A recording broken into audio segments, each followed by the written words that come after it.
Rigo Lawrence. Karama kibwawe.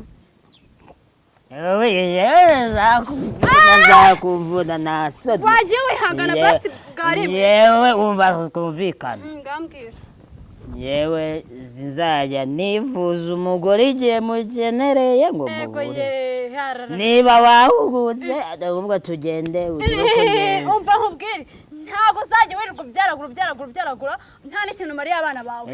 Yewe naguzaniye iki yenya mu bandi bagore babamyare ko ngira intanga z'ijyororo. Yego icyororo se niko kubagaburira.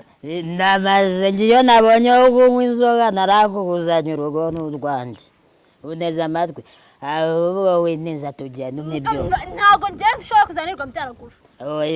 Ibyo nibindeba none nje nifuza umugore ngewe nararongwe ngiye meze nk'abakibwa naragushatse ragukoye ngomba kukubyara abana benshi cyane tugende. Yewe ndagwiruganye none yewe ndavuze ngo avuga tugende ni kudasha